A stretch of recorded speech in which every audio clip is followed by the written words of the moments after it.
Chapter 14. During dinner, Mr. Bennet scarcely spoke at all, but when the servants were withdrawn, he thought it time to have some conversation with his guest, and therefore started a subject in which he expected him to shine by observing that he seemed very fortunate in his patroness. Lady Catherine de Bourgh's attention to his wishes and consideration for his comfort appeared very remarkable. Mr. Bennet could not have chosen better. Mr. Collins was eloquent in her praise. The subject elevated him to more than usual solemnity of manner, and with a most important aspect he protested that he had never in his life witnessed such behaviour in a person of rank, such affability and condescension, as he had himself experienced from Lady Catherine.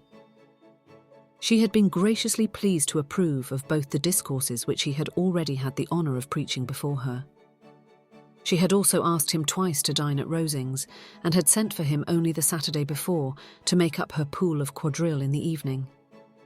Lady Catherine was reckoned proud by many people he knew, but he had never seen anything but affability in her.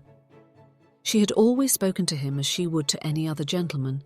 She made not the smallest objection to his joining in the society of the neighbourhood, nor to his leaving his parish occasionally for a week or two to visit his relations. She had even condescended to advise him to marry as soon as he could, provided he chose with discretion, and had once paid him a visit in his humble parsonage, where she had perfectly approved all the alterations he had been making, and had even vouchsafed to suggest some herself. Some shelves in the closets upstairs. "That is all very proper and civil, I am sure," said Mrs. Bennet, "and I dare say she is a very agreeable woman. It is a pity that great ladies in general are not more like her. Does she live near you, sir?" The garden in which stands my humble abode is separated only by a lane from Rosings Park, her ladyship's residence. "I think you said she was a widow, sir. Has she any family?" She has one only daughter, the heiress of Rosings, and of very extensive property." "Ah," cried Mrs. Bennet, shaking her head. "then she is better off than many girls. And what sort of young lady is she? Is she handsome?" She is a most charming young lady indeed. Lady Catherine herself says that, in point of true beauty, Mr. Bourgh is far superior to the handsomest of her sex, because there is that in her features which marks the young woman of distinguished birth. She is unfortunately of a sickly constitution, which has prevented her making that progress in many accomplishments which she could not otherwise have failed of, as I am informed by the lady who superintended her education and who still resides with them.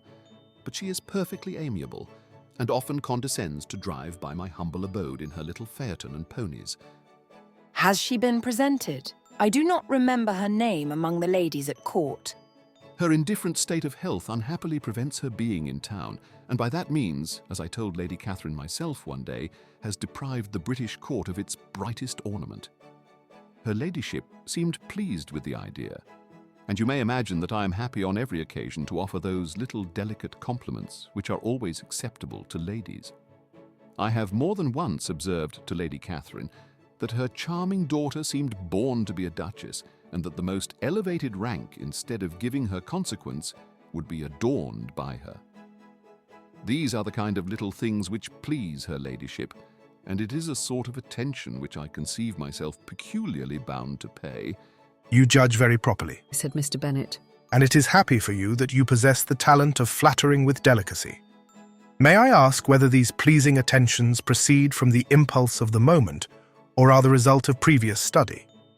They arise chiefly from what is passing at the time, and though I sometimes amuse myself with suggesting and arranging such little elegant compliments as may be adapted to ordinary occasions, I always wish to give them as unstudied an air as possible. Mr. Bennet's expectations were fully answered. His cousin was as absurd as he had hoped, and he listened to him with the keenest enjoyment, maintaining at the same time the most resolute composure of countenance and, except in an occasional glance at Elizabeth, requiring no partner in his pleasure. By tea-time, however, the dose had been enough, and Mr. Bennet was glad to take his guest into the drawing-room again, and when tea was over, glad to invite him to read aloud to the ladies.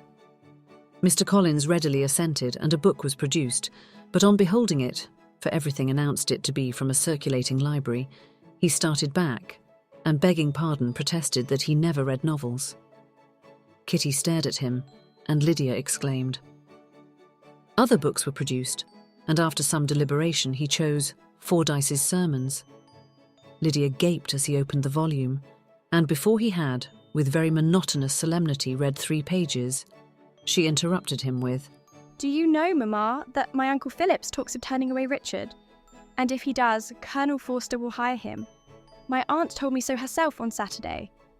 I shall walk to Meryton tomorrow to hear more about it, and to ask when Mr. Denny comes back from town."